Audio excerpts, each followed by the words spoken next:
Olá, seja muito bem-vindo ao programa Paraíba Tem, uma iniciativa da Federação das Indústrias do Estado da Paraíba que tem o apoio do SESI e do SENAI.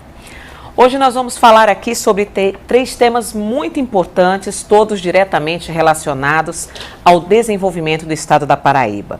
Plano estratégico para Campina Grande, o projeto Multilagos e a transposição de águas do Rio São Francisco. Para comentar estes três temas, eu estou aqui com ele, comentarista oficial do programa, presidente da FIEP, Boega Gadelha, que esteve ausente durante umas 4 semanas, mas está de volta. Seja muito bem-vindo, presidente, ao programa. Realmente estava com saudade. Eu acho que um mês aqui que eu estou ausente dos meus queridos telespectadores, que eu os encontro sempre na rua e comentam sobre os nossos programas, e realmente me bateu aquela saudade e eu estou aqui de volta para tocar nesses assuntos que a Paraíba tem, nos assuntos que fazem o desenvolvimento do nosso estado, o que nos torna também figuras dentro do que está acontecendo na nova Paraíba que nós vivenciamos neste momento. Pois é, então, nesta sua retomada, vamos começar falando sobre o plano estratégico para Campina Grande. Doutor Gadelha, como é que surgiu essa iniciativa? Como é que aconteceu a criação desse plano? O prefeito Romero Rodrigues, ele nos procurou, como temos tido contato, parcerias imensas aqui dentro da cidade, então ele disse que tinha um interesse de fazer. Ele vinha com toda uma ideia assim preconcebida de que tinha um projeto, um plano estratégico para realizar em Campina Grande e pediu que a federação tomasse conta desse projeto. E qual foi a sua explicação? Ele disse: olha, nós queremos que seja um projeto, um plano estratégico, digo melhor, para Campina Grande, que independa da prefeitura, independa de qualquer lado político, e assim ele vai poder servir a qualquer prefeito que venha dirigir Campina Grande. E se ele sair da lavra da prefeitura, vai ser um impeditivo para que tenha a simpatia daqueles que forem eleitos para dirigir a nossa cidade. Então eu gostaria, disse o prefeito para mim, que gostaria que fosse dirigido, que fosse organizado pela Federação das Indústrias do Estado da Paraíba. Para nós uma honra muito grande e um susto também maior, porque ele disse: agora a prefeitura não entra com nenhum centavo nessa história. Os recursos serão também, a FIEP vai se encarregar de conseguir esses recursos junto ao empresariado local para que possa executar esse planejamento estratégico. E nós aceitamos o desafio, conseguimos angariar os recursos necessários para tocar o plano estratégico e hoje estamos já começando, já começamos há alguns dias atrás a execução do planejamento estratégico de Campina Grande até o ano de 2035. O senhor falou que o plano já começou a ser desenvolvido, né? Como é que vai acontecer esse desenvolvimento do plano estratégico? Foi contratada alguma empresa para ficar à frente dessa execução? Sim, foi contratada a Macroplan, lá do Rio de Janeiro, que é dirigida por um campinense, Cláudio Porto, e que nós já conhecemos de longas datas, já fez planejamento estratégico de Niterói, está fazendo do Rio Grande do Norte, está fazendo de Recife também. Então tem muita expertise, muita experiência nesse assunto e, sobretudo, porque, em sendo um campinense, conhece ainda melhor a terra, de tal forma que ele está entrevistando pessoas. Já conversei horas seguidas com o Cláudio sobre o desenvolvimento de Campinas, está conversando com o empresariado, tem um comitê gestor que o presidente é o industrial Renato Lago. Então esse comitê gestor se reúne periodicamente e se reúne também. Quem participa do comitê gestor? São vários empresários, são vários industriais de Campina Grande, e o pessoal do comércio da CDL também, que participou com recursos da associação comercial. Então há um grupo bastante amplo e que conhece profundamente a cidade, que está participando e colaborando para que nós, ao final, possamos ter o melhor planejamento para Campina Grande até o ano de 2035. Doutor Gadelier, quais são as áreas que deverão ser contempladas neste plano? Olha, o plano ele começa logo com a ocupação do solo, né? Uma análise de toda a cidade, ela vista de cima, visto todo o seu mapa, como ela está organizada e como deverá ser organizada para o futuro. Inclusive aí entra a mobilidade urbana, mas entra também a ocupação com as áreas industriais, com as áreas de comércio, com o Porto Seco, enfim, com tudo aquilo que interessa a Campina Grande. Nós sempre sabemos que essa Campina tem essa vantagem comparativa da sua localização geográfica. Além disso, tem um passado histórico de comércio e serviços que fez a grandeza de Campina e que lhe deu sustentação após o ciclo do algodão. O grande legado do ciclo do algodão foi exatamente o comércio e o setor de serviços, sobretudo serviços educacionais e serviços de saúde para todo o estado e para alguns estados vizinhos, como Rio Grande do Norte, Pernambuco, Ceará, que utilizaram e utilizam ainda esses serviços médicos e educacionais e o comércio pujante de Campina Grande. Então, tudo isso será colocado no arcabouço. Há também um interesse pelo turismo, pelo setor de eventos da cidade, pela construção do Multilagos, enfim, pelo paisagismo. Todo o estudo será completo dentro desse planejamento estratégico. Você tem que pensar a cidade com um GPS para o futuro.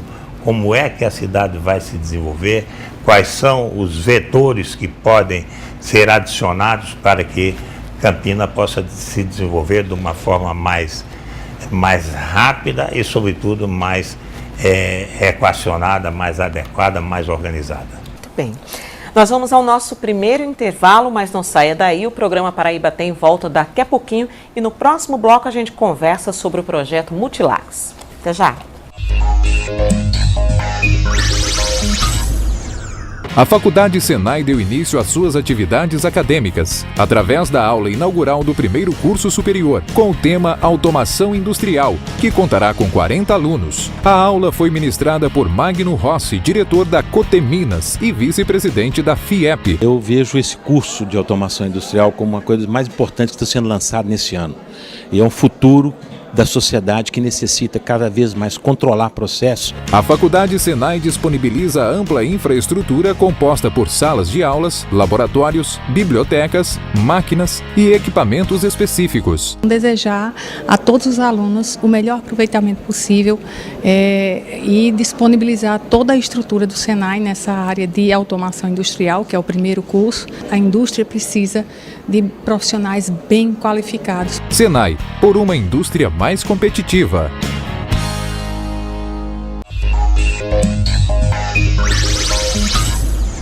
Estamos de volta com o programa Paraíba Tem e neste segundo bloco do programa nós vamos agora falar sobre o projeto Multilagos. Presidente, a crise hídrica é o principal assunto atualmente em discussão aqui no estado da Paraíba. Então eu lhe pergunto o que é o projeto Multilagos. E eu gostaria também que o senhor, inclusive, comentasse a respeito de uma informação de que Campina Grande desperdiça 90% das águas da chuva. Isso é verdade? É verdade, sim. Campina desperdiça 90% das águas da chuva porque ela não tem nenhum reservatório capaz de acumular uma quantidade de água significativa. Esse foi um problema, eu diria assim, um problema congênito de Campina Grande, porque surgiu às margens do açude velho, um açude pequenininho, para uma cidade, mesmo para uma cidade pequena da Paraíba, ele não teria condições de dar sustentação. E depois o açude de Bodocongó, o açude novo, menor ainda, tão pequeno que foi abandonado e transformou-se numa praça, num parque. Então, Campina sempre teve esse problema de água porque não tem um rio, nem tem um grande reservatório. Então, o projeto Multilagos, ele foi pensado no governo Félix Araújo, e é um projeto interessantíssimo para a cidade. Ele modifica completamente o rosto, o entorno de Campina Grande, porque seria uma série de 11 a 16 barragens, todas elas conectadas, né?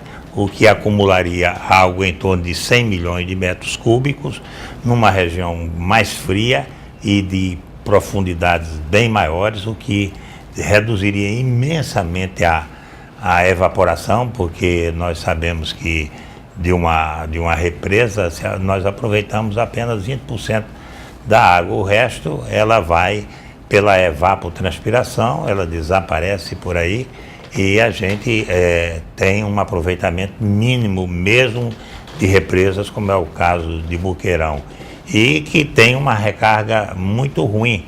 Nós sabemos que as águas do Boqueirão advêm do rio Paraíba, surgindo lá, perto de Sertânia, de Monteiro, daquela região, pegando água do Taperoá, também daquela região do Cariri, de uma região muito seca, o que dificulta essa recarga. Para você ter uma ideia, o reservatório de João Pessoa, Gramama-Mambuaba, tem em torno de 42, 43 milhões de metros cúbicos de água. E alimenta uma cidade que é mais que o dobro de Campina Grande, certo? E porque ela tem uma recarga permanente. O Boqueirão tem 10 vezes mais água do que Gramama-Mambuaba. Tem 450 milhões de metros cúbicos. Foi construído com 500 milhões. Mas pela sua recarga ela não tem capacidade de atender sequer a Campina Grande. Então, esse problema nós melhoraríamos com a recarga aqui do Brejo, da região vamos dizer, da região norte de Campina Grande, que chove mais que a região do Brejo, e também daqui dessa parte do Agreste. Isso nós teríamos água permanentemente em Campina. Eu tenho certeza que o São Francisco vai suprir essa questão de água para beber, mas nós teríamos muito mais água ainda para irrigação, para a produção de hortaliças, de fruticultura, e além de ter um espelho d'água que contornaria toda a cidade, que criaria esse cinturão verde que serviria para a prática de esportes aquáticos, para pesca, enfim, para todos esses benefícios que a água traz para uma cidade que por ela é banhada. De tal maneira que esse projeto Multilagos eu vejo como um dos melhores projetos para Campina Grande. O senhor falou que ele começou a ser pensado no governo de Félix Araújo. Exato. De lá para cá, de que forma foi evoluindo e hoje como está o projeto? Não, o projeto tem uma barragem pronta, que é a Zé Rodrigues, está sempre com bastante água. Tinha uma outra barragem que chegou a ser licitada, que era a barragem da Catarina, lá perto de São José da Mata, de Puxinanã, que aí teria uma conexão até com o próprio açude de Bodocongó. Tem o Covão, outras barragens, mas que não foram sequenciadas, né?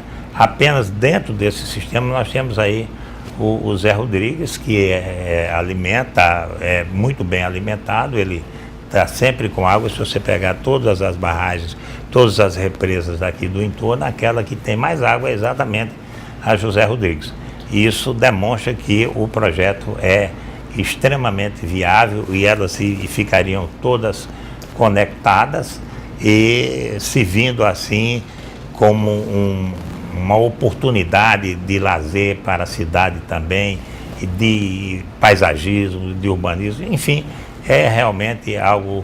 Eu sempre sou a favor de construir represa em qualquer lugar. Existem aquelas pessoas aí que são críticos de construir represas, proíbem a construção de uma represa maior em Belo Monte, e Belo Monte em determinado momento vai ficar a fio d'água, porque não permitiram a construção de uma barragem que fosse suficiente para dar suporte. Como nós temos o Lago de Sobradinho aqui, quanto benefício trouxe para todo Pernambuco, para a Bahia, e está trazendo agora para nós. Se fosse nos dias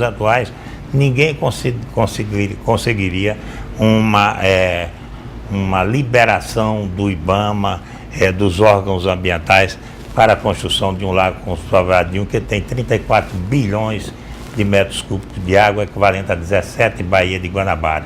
E além disso, ainda tem na sua frente mais Itaparica, com 10 bilhões de metros cúbicos, aí tem Paulo Afonso 1, 2, 3, 4, 5 e Xingó. Tudo isso são barragens que dão uma sustentação àquela região, e nada foi impeditivo, pelo contrário. Hoje o São Francisco tem mais água do que no tempo que foi descoberto por Américo Vespuccio em 1501, e tornou perene e tornou navegável o tempo todo entre Pirapora e Petrolina, de tal maneira que as grandes represas só trazem benefício. Nós temos hoje uma fruticultura irrigada, somos grandes exportadores de uvas para o mundo todo, né? No período em que a Europa está coberta de gelo, Petrolina está mandando as uvas mais doces, porque são uvas exatamente de uma região seca, que tem um teor Brix muito melhor, de tal maneira que eu sou muito favorável à construção do Multilagos. Ele vai fazer parte do plano estratégico de Campina Grande? Sim, o Multilagos, aí eu até citei para o Cláudio, que conversou comigo. Ele está conversando com muita gente de nossa cidade, e eu disse a ele que eu sou fanático por esse projeto. Nós vamos ao nosso segundo intervalo, e no terceiro bloco nós voltaremos com um tema que o senhor gosta, conhece, domina muito bem, que é a transposição de águas do Rio São Francisco. Até já! A Federação das Indústrias do Estado da Paraíba tem a missão de defender e representar a indústria paraibana na promoção de um ambiente favorável aos negócios, à competitividade e ao desenvolvimento sustentável. A FIEP capitaneou importantes lutas pelo desenvolvimento do Estado. Criação da Sudene, Banco do Nordeste do Brasil, gasoduto para Campina Grande e o Litoral Sul, ampliação do calado do Porto de Cabedelo e a transposição de águas do Rio São Francisco. Os principais temas de interesse da sociedade são discutidos na FIEP, no intuito de apresentar e esclarecer para a sociedade o que há de mais importante para o desenvolvimento da Paraíba e do Brasil. FIEP, apoiando a indústria da Paraíba. Estamos de volta com o programa Paraíba Tem. Presidente, transposição de águas do Rio São Francisco também é outro tema bastante discutido aqui na FIEP. Podemos esperar alguma novidade para 2017? Eu espero que quando as águas do São Francisco chegarem, não venham dizer Boega, porque Boega era otimista. Boega é otimista, então exagera no otimismo dele, porque eu disse que as águas iam chegar em janeiro lá no Sertão, em janeiro de 2017, e em fevereiro de 2017 aqui em Campina Grande. É o quanto vai suportar o Boqueirão nesse racionamento severo que nós estamos vivenciando. Então essas águas vão resistir até a chegada de água da transposição do Rio São Francisco. Isso eu não tenho mais nenhuma dúvida, nem as pessoas que têm ido lá, porque agora tem ido comitivas sucessivamente. São câmaras de vereadores, gente da Assembleia, da Câmara Federal, do Senado, enfim, aqui da FIEP mesmo, eu acho que umas 5 comissões já foram lá ver mesmo. E comprovaram de perto que o projeto está caminhando? De perto que o projeto está caminhando, que nós estamos, que lá estão trabalhando nos 3 turnos, certo? Nos 3 turnos, só tem um recurso no governo federal que não foi contingenciado, foi exatamente da transposição de água do São Francisco. Então vamos chegar, mas agora já é tempo de pensar em outra transposição. É a transposição do Tocantins para o São Francisco. Porque, veja uma coisa, Sueli, a gente tem que observar as mutações que estão acontecendo, né? Quando nós não tínhamos energia aqui nesse Nordeste, não existia absolutamente nada, certo? Quando a energia chegou lá no Sertão em 57, A energia de Curemas era 2,5 megawatts, nada.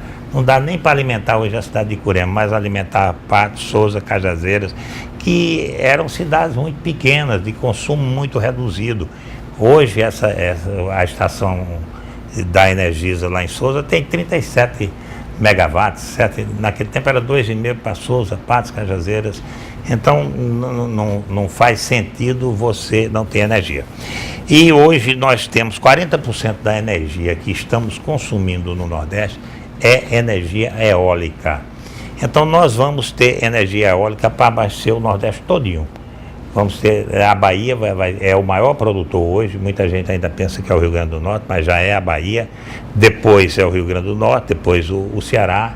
Nós vamos entrar na Paraíba também, eu acho que muita gente vai investir na Paraíba, porque país emergente tem essa peculiaridade, ele é vamos dizer assim, um extrovertido nas suas ações. Quando ele descobre que tem alguma coisa que rende, que dá receita, então ele mergulha com afinco, de ponta cabeça, como se diz, naquele assunto. Então a energia eólica é hoje a bola da vez e depois vai vir energia solar. Então nós vamos precisar sobretudo de água para irrigação, de água para a gente fazer um grande volume de produção. Foi assim que a Califórnia se transformou no celeiro do mundo com a transposição de água do Rio Colorado. Então a gente fazer a transposição do Tocantins para o São Francisco é muito mais fácil do que essa transposição. O senhor acha que a transposição do Tocantins vai enfrentar tanta polêmica como a transposição do São Francisco enfrentou no começo? Não, nenhuma polêmica. Por quê? Não vai enfrentar nenhuma polêmica porque o governo do Tocantins é extremamente favorável a esse assunto. As águas serão jogadas no Rio do Sono, porque o Rio do Sono ele fica num planalto que ora ele joga água para o lado do Rio Preto, que deságua em Sobradinho, e ora joga para, dependendo do volume de água do Tocantins, ele joga para o lado do Tocantins. Então uma pequena elevatória vai fazer com que as águas percorram o território baiano e venha cair em Sobradinho. E caindo em Sobradinho vai servir a todos os estados. Em Sobradinho agora ela vai servir a Bahia, vai servir a Pernambuco, a Sergipe, a Alagoas. Vamos dizer assim, é o pulmão do Nordeste, não só do Nordeste Oriental, mas de todo o Nordeste. E com isso todos os estados vão ganhar, porque nessa relação custo-benefício eu acho que não há nenhum projeto tão interessante como esse de transposição de água do São Francisco. Quando a fruticultura estiver aqui produzindo com intensidade e outras culturas também necessárias à região, necessárias ao desenvolvimento do país, quando o Nordeste deixar de ser um problema por falta d'água e passar a ser uma solução pela sua capacidade produtiva, então todos vão entender como é importante você acumular muito mais água em Sobradinho, ter a certeza dessa água, porque é muito mais importante do que a água, é a certeza da água. Quando as nossas barragens estiverem cheias, nós não vamos ficar bombeando à toa. Nós vamos utilizar as águas de Engenheiro Avisos, lá perto de Cajazeiras, vamos utilizar as águas de São Gonçalo, as águas de Boqueirão, de Acauã, enfim, de todas as cidades que vão ser beneficiadas diretamente, e nós vamos poder beneficiar todo o estado da Paraíba, porque vamos poder jogar água do Curemas também para o Rio Espinharas, e aí aquela região de Passos vai ser beneficiada também, de tal forma que nós vamos ter uma área que não são terras ruins, pelo contrário, adubo puro, desde Morada Nova no Ceará até São Domingos de Pombal, passando por São João do Rio do Peixe, Uiraúna, Souza. Então isso vai ser um vale totalmente produtivo e que vai enriquecer a nossa região. Essa pobreza vai desaparecer quando as águas do São Francisco estiverem sendo derramadas por todo esse território, por todo esse vale que é um dos mais férteis deste país. Muito bem. Presidente, nós vamos chegando ao final do programa Paraíba Tem, mas hoje, inevitavelmente, nós temos que comentar aqui uma perda que tivemos na última quarta-feira, que foi o falecimento de um industrial, um dos mais importantes do estado da Paraíba, de Campina Grande, ex-diretor e conselheiro da FIEP, Fernando Marques de Almeida. Presidente, foi uma pessoa que teve uma importância grande na história da federação. Foi um dos fundadores? Foi um dos fundadores da federação, realmente uma figura importantíssima na nossa história e, em particular, até para mim. Eu digo para mim porque foi ele que me convidou para trabalhar na Federação das Indústrias como engenheiro do IEL. Então, eu comecei por aí. Essa época eu tinha 27 anos, ele tinha 51 anos. Era uma diferença brutal, porque quando a gente vai aumentando a idade, essa diferença vai diminuindo, né? Então, mas parece que a gente é da mesma idade. Mas eu acompanhei durante 43 anos aqui nesta casa e vi o quanto ele foi importante, inclusive na construção da sede da Federação das Indústrias, quando a empresa que começou, que fez a parte estrutural, faliu, ele que tocou a obra como um todo. Inclusive desapropriou 42 casas para que nós pudéssemos ter hoje esse terreno que temos. Foi ele que conquistou tudo isso. Construiu o Dionísio Marques de Almeida lá em Patos, do SESI. Foi conselheiro da instituição do SESI e da federação desde os anos 50, o início dos anos 50, até agora, pouco antes de falecer, de tal maneira que Fernando foi assim um agregador imenso de todos os industriais, nos momentos mais polêmicos, mais difíceis da vida da casa, mais turbulentos, ele apaziguava tudo, ele era realmente um elo que unificava, que unificou durante todo esse tempo os industriais, e por isso manteve a casa como um bloco monolítico, forte, sólido, como é até hoje. Então, nós somos muito agradecidos a Fernando Marques de Almeida, não poderemos deixar de render essa homenagem. Inclusive, este local que nós estamos aqui fazendo este programa, recebe o seu nome, aliás, o seu apelido é o Birungas, a parte executiva aqui, de confraternização da casa, porque exatamente ele era o campeão da fraternidade. Então, a Fernanda, a nossa homenagem, a homenagem de todos que fazem a indústria da Paraíba por tudo que ele representou e haverá de representar pelo legado que ele deixa. Então, eu quero abraçar a família e dizer que Fernando é uma perda irreparável para todos nós que fazemos essa casa. É um momento de tristeza, mas também de alegria em poder dizer que essa pessoa cumpriu com o seu dever aqui na terra, deixando um grande legado para todos que procuram o desenvolvimento da Paraíba. A Paraíba tem Fernando Marques de Almeida. Pois é, era um homem muito íntegro, muito ético, né, presidente? Trazia características em sua personalidade muito marcantes. Deixou oficialmente a diretoria da FIEP no final do ano de 2014, quando ele já estava um pouco debilitado em virtude da idade. Ele morreu agora na última quarta-feira, aos 93 anos. Doutor Gadelha, vamos encerrando então por aqui. Muito obrigada pela sua participação no programa de hoje. Eu que agradeço a você, Sueli, agradeço aqui a produção. E agradeço aos nossos queridos telespectadores. Eu prometo que não farei mais uma ausência tão longa. Nós estaremos sempre aqui para conversar sobre as coisas que a Paraíba tem. E eu aproveito o momento para ratificar e dizer da minha confiança, da minha expectativa na Paraíba e no Brasil para os próximos meses. Que bom.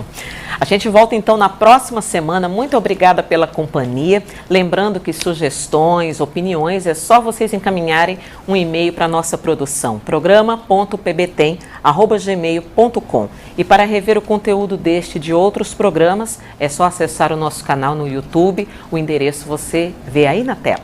Até a próxima semana!